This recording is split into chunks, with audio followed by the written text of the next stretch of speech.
کم و بیش 2 سال گزر گئے۔ ایک دن وہ لیڈی ڈاکٹر اسے پوچھنے لگی، اس دوران میں اس کی انگلش اور اچھی ہو گئی چکی تھی، اچھی خاصی۔ وہ اسے پوچھنے لگی، کہنے لگی کہ یہ بتاؤ کہ تم شادی شدہ ہو؟ اس نے کہا شادی کی کیا پوچھتی ہو؟ شادی کے میں تو ایک عام سا موظف ہوں، ڈرائیور ہوں، ہاں جی، میرے پاس اتنے پیسے بھی نہیں ہیں، ہم کچے مکان کے اندر رہتے ہیں اپنی والدہ کے ساتھ۔ میں نے ہاں سوچا ضرور ہے شادی کے بارے میں، لیکن میں پیسے جمع کر رہا ہوں، میں نے ماں کو ہر مہینے پیسے دیتا ہوں، وہ پیسے اکٹھے کرتی جا رہی ہے، 2-4 سال کے بعد جب پیسے اکٹھے ہوں گے تو میں شادی ضرور کروں گا۔ ناظرین کرام، ایک سٹیپ آگے، اور وہ کیا ہوا؟ اس نے کہا کہ کیا خیال ہے میں نے تم سے شادی کر؟ اس نے کہا تو مجھ سے شادی کرے گی؟ تو ڈاکٹر ہے جی، اور میں بالکل ان پڑھ، جسے نہ لکھنا آتا ہے نہ پڑھنا آتا ہے۔ اس نے کہا ہاں تم مرد نہیں ہو، میں نے تمہارے اندر جو کچھ خوبیاں دیکھی ہیں وہ یہ ہے کہ میں تمہاری طرف تو دیکھتی تھی، تو میرے طرف نہیں دیکھتا تھا۔ تمہارا اخلاقیات میں نے دیکھا، تمہارا معاملہ، اس دوران 3 سال ہو چکے ہیں تم ہمارے پاس کام کر رہے ہو، ہاسپٹل کے اندر ڈاکٹروں کو لانا، ان کو چھوڑنا۔ اس نے کہا بات تو اچھی ہے، لیکن میری والدہ ہے، میں نے اپنی والدہ سے پوچھنا ہے۔ اس نے کہا ٹھیک ہے پوچھو۔ لو جی، وہ اپنی والدہ کے پاس چلا گیا، جا کے والدہ سے کہا اماں تیرا نہیں جی چاہتا کہ میرے بچے ہوں، بچوں کے ساتھ تو کھیلے؟ اس نے کہا برکت صاحب میں تو چاہتی ہوں، کب وقت آئے، میں تمہارے خالہ کی بیٹی ہے، ماموں کی بیٹی ہے، فلاں کی بیٹی ہے، میں وہ لوگ بھی تمہاری طرف دیکھ رہے ہیں، میں ان کی طرف دیکھ رہی ہوں، کب تم ہاں کرو۔ اس نے کہا اماں میں نے شادی ضرور کروانی ہے، لیکن یہاں نہیں جہاں تم چاہتی ہو۔ اس نے کہا پھر کہاں کرانا چاہتے ہو؟ اس نے کہا کہ میں ایک ڈاکٹر کے ساتھ، انڈین ہے وہ ڈاکٹر، اس کے ساتھ میں شادی کرانا چاہتا ہوں۔ اس نے آہستہ آہستہ کر کے اس کو راضی کر لیا۔ اس کے بعد چلا گیا لیڈ ڈاکٹر کو، جا کے کہنے لگا کہ میری ماں نے اوکے کر دیا ہے، وہ موافق ہے۔ اس نے کہا تیری ماں تو موافق ہو گئی ہے، لیکن میرا باپ اور میری ماں، ان سے تو میں نے نہیں پوچھا، میں نے ان سے پوچھنا ہے۔ اس نے کہا ٹھیک ہے پوچھو۔ اس نے کہا لیکن میں نے تمہیں ایک بات نہیں بتائی۔ اس نے کہا بتاؤ۔ کہنے لگی میرا والد جو ہے اپنے علاقے کا انتہائی امیر آدمی ہے، اس کے کھیت ہی کھیت ہیں، کلومیٹروں کے حساب سے اس کی کھیتیاں ہیں، ذمہ دار ہے بڑا، اس لیے میں اس کو ایسے نہیں بتا سکتی، میں تمہیں بتاتی ہوں کیا کر رہا ہے۔ اس نے کہا کیا کروں؟ اس نے کہا تم کویتی ہو نا؟ اس نے کہا میں کویتی ہوں۔ اس نے کہا ایسا کرو کہ سجل تجاری نکالو۔ سجل تجاری، اس نے درخواست دے دی، سجل تجاری نکل آئی۔ وہ جو ملازم تھا متعلقہ، اس نے کہا کہ بھئی یہ سجل تجاری کیا ہے، رخصہ کہے گا ہے؟ انہوں نے کہا رخصہ یہ ہے کہ اصدار و تصدیر، یعنی امپورٹ ایکسپورٹ۔ وہ لو جی امپورٹ ایکسپورٹ لکھ دیا۔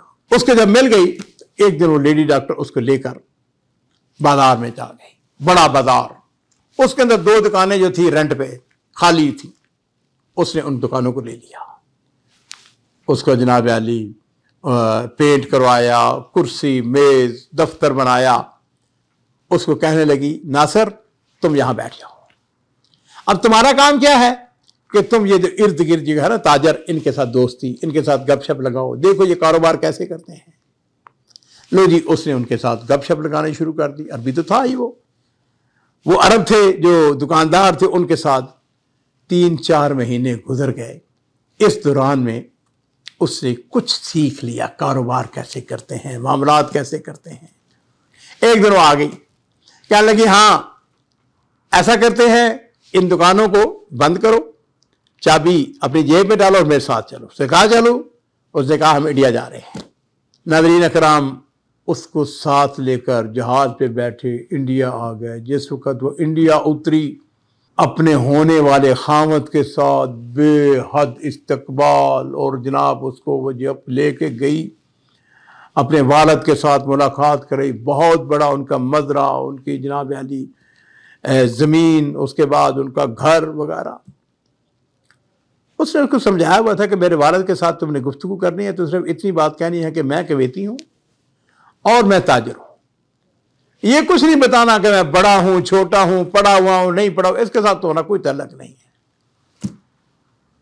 ناظرین اکرام، بعض عورتیں بڑی سمجھدار ہوتی ہیں. باپ کے ساتھ بیٹھا, اس کے بعد یعنی جو لیڈی ڈاکٹر تھی اس کے باپ کے ساتھ بیٹھا, اس نے پوچھا ہاں کیا کرتے ہو, یہ ترجمہ کر رہی ہے, انگلش اس کو اب آ گئی تھی.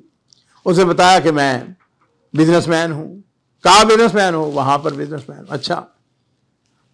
اس نے وہی روایات کے مطابق اس نے کہا کہ میں آپ کی بیٹی کے ساتھ شادی کرنا چاہتا ہوں, آپ کی مہربانی, جس طرح ہمارا روایتی انداز ہے, آپ مجھے اپنا بیٹا بنا لیں. اس نے کہا کہ جب کہ تم تاجر ہو اور میری بیٹی بھی راضی ہے, ٹھیک ہے, میں تمہیں سنت رسول صلی اللہ علیہ وسلم کے مطابق میں تمہارا نکاح کر دیتا ہوں. اب اس نے اتنا بڑا فنکشن کیا, بے شمار لوگوں کو اس نے کھانے پہ بلایا, دعوت کی, شادی ہو گئی. اب اس کے بعد جب شادی ہو گئی تو وہ جو لیڈی ڈاکٹر تھی اپنے خامد سے کہنے لگی اب ہم نے تجارت کرنی ہے. اس نے کہا مجھے تجارت نہیں آتی. کہنے لگی دیکھو میری بات سنو, میرے باپ کی بہت زمینیں ہیں اور یہاں پہ چاول, دھان کی فصل پیدا ہوتی ہے, چاول ہوتا ہے بے پناہ, اور چاول جو ہے تم لوگوں کی بنیادی خوراک ہے. ایسا کرتے ہیں, تمہارے پاس لائسنس ہے, چاول یہاں سے میں اپنے باپ سے کہتی ہوں چاول تمہیں مناسب ریٹوں پہ وہ دے گا اور تم کویت لے جاؤ گے اور وہاں اس کو بیچ کے میرے والد کو پیسے دے دینا. اس نے کہا لیکن مجھے تو تجارت نہیں آتی. کہنے کی کوئی بات نہیں ہے, میں اب تمہیں سکھاتی ہوں, میں تمہیں بتاتی ہوں. اور وہ یہ ہے کہ میرے والد کے بعد کتنے ایسے ملازم ہیں جو خود بھی ان کے پاس کام کرتے تھے, ان کے والد بھی ان کے پاس, ان کے دادا بھی ان کے پاس, یا جی وہ خاندانی یہ ہمارے ملازم ہیں, یہ میں اپنے ساتھ لے جاتی ہوں کویت میں اور وہاں پر جا کے یہ کاروبار کریں گے. لو جی ناظرین کرام, اس نے ان کو ساتھ لیا. ملازم جو تھے ان کے ویزے بھجوائے, کویت چلے گئے, وہاں پر جا کے انہوں نے چاولوں کا بزنس, اور اس کی حالت یہ تھی کہ چاولوں کے بزنس کو بڑھاتے چلے گئے حتیٰ کہ کویت سے باہر. اور پھر اس کے بعد حالت یہ تھی کہ وہ کویت کے جو چاول کا بزنس کرنے والے ان میں بڑے لوگ تھے, ان میں ایک شامل تھے. اللہ تعالیٰ نے ان کو 4 اولادوں سے نوازا, 2 بیٹے 2 بیٹیاں, چاروں کے چاروں جو ہیں وہ الحمدللہ ڈاکٹر بنے اور اس کے بعد اپنی قوم کی خدمت کرنے لگے. ناظرین کرام, میں یہاں پہ تھوڑی سی اس کے اوپر تعلیق چڑھا کے بات کو ختم کروں گا. ایک تو یہ جو ہمارا چینل ہے اس کو سبسکرائب کریں, اور اگر یہ میری واقعات اور کہانی اس کو اچھے لگتے ہیں اور اس کو لائک کریں اور اس کو جو ہے وہ دوسرے لوگوں تک پہنچائیں. جہاں تک اس بات کا تعلق ہے, بعض لوگ یہ سمجھتے ہیں کہ بہت زیادہ پڑھا لکھا ہو تو ہی شادیاں. ہماری بعض اوقات بیٹیاں گھروں میں جوان بہنیں, بیٹیاں, بھتیجیاں فارغ بیٹھی ہوتی ہیں, ان کا بر نہیں ملتا, ہاں جی, اس لیے کہ بہت زیادہ وہ پڑھ لکھ جاتی ہیں. میں اپنے ناظرین سے کہوں گا ہمیں تھوڑا سا بعض اوقات اپنے سٹیپ نیچے لکھنے پڑیں گے. اس میں کوئی شبہ نہیں ہے. اخلاق, کردار, کنجوس نہ ہو. کچھ ایسی چیزیں ہیں اگر آپ دیکھتے ہیں, مال جو ہے وہ اللہ تعالیٰ کے پاس ہے. اللہ تعالیٰ جو ہے, اور میں یہ کہا کرتا ہوں جو آنے والی ہوتی ہے نا, جس کو لے کے اپنے گھر میں آتے ہیں, جس کو اپنی بہو بیٹی بنا کے لاتے ہیں, وہ اپنا رزق خود لے کے آتے ہیں.